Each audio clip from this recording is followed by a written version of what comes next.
معصومہ کی ذات اقدس پر جس پر گفتگو کرنا بشریت سے باہر ہے، آپ کی خصوصی توجہ چاہوں گی۔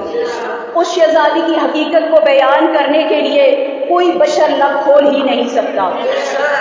اس کی حقیقت پڑھنے کے لیے لہجے کا توحید ہونا ضروری ہے۔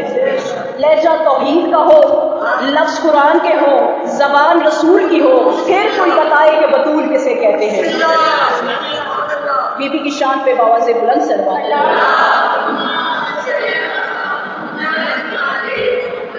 تو مومنات، میری کوئی اوقات نہیں، میری کوئی حیثیت نہیں، میری کوئی بساط نہیں کہ میں اس شہزادی کی ذات اقدس پہ نہیں، دہلیز کی عزت پڑھ دیتی ہوں۔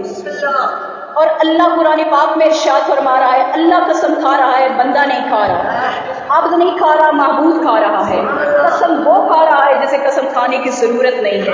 خصوصی توجہ چاہوں گی، کیونکہ قسم دو حالتوں میں کھائی جاتی ہے، ایک اپنی بات کے وزن کو بڑھانے کے لیے، یا جس کی کھائی جائے اس کی عزت بتانے کے لیے۔ اب اللہ کو اپنی بات میں وزن بڑھانے کا تو شوق ہے نہیں، اب جس کی قسم کھائی ہے اس کی عزت بتانا چاہتا ہے۔ اب میں قسم کا ذکر کروں گی اور آپ کے چہرے پہ نور ولایت بھی آئے، میں محسوس کروں گی خدا فرماتا ہے مجھے اس دہلیز کی قسم جہاں ستارے سجدہ کرتے ہیں۔ آپ جی آپ سلامت رہیں جو ولایت ہو کے بیٹھی ہیں، مجھے قسم اس دہلیز کی جہاں ستارے سجدہ کرتے ہیں۔ خدا کہہ رہے ہیں مجھے ستارے کی قسم نہیں، صحن کی قسم نہیں، گھر کی قسم نہیں، اس دہلیز کی قسم، اس چوکھٹ کی قسم جہاں ستارے نازل ہوتے ہیں، جہاں ستارے اترتے ہیں۔ اب پوری مومنات اپنے تحقیق کے گھوڑے دوڑاؤ، مجھے وہ گھر دکھاؤ جہاں پہ ستارہ نازل ہوا ہو۔ اگر تمہاری نظریں سیدہ کے گھر کے علاوہ کسی اور کے گھر کی طرف جائے تو پھر ماننا پڑے گا مخلوق اللہ کی قسم کھاتی ہے، اللہ جناب سیدہ کی دہلیز کی قسم کھاتی ہے۔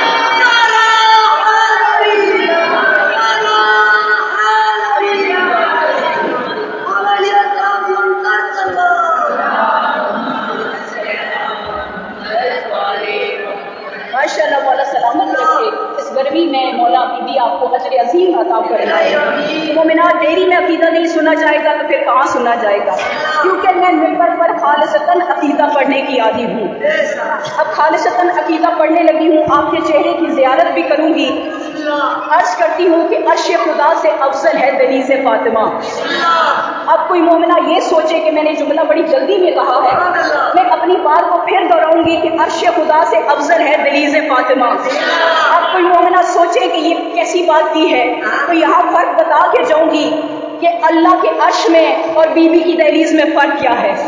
مجھے اتنا بتا دو کہ اللہ کے عرش پہ کون رہتا ہے؟ اللہ کے عرش پہ جبرائیل رہتا ہے، مکائیل رہتا ہے، اسرافیل رہتا ہے، عزرائیل رہتا ہے، جبکہ در سیدہ پہ دہلیز سیدہ پر مقداد رہتا ہے، ابو ذر رہتا ہے، کمبر رہتا ہے، فضا جیسی ہستی رہتی ہے۔ اب مجھے پھٹی سے پھٹی کتاب سے یہ ثابت کر کے دو کہ کبھی سلیمان نے کہا ہو مولا مجھے عرش کی سیر کروائے، کبھی کمبر نے کہا ہو مجھے جنت کی سیر کروائے، کبھی فضا نے کہا ہو کہ مجھے وہاں سے روٹیاں منگوا دیں۔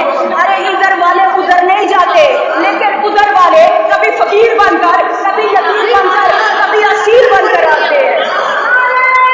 علی علی علی علی دلبر علی سرور علی رخ علی رهبر علی محشر علی جان علی جانان علی ایمان علی روح علی ریحان علی رسول اللہ اللہ اللہ حق دل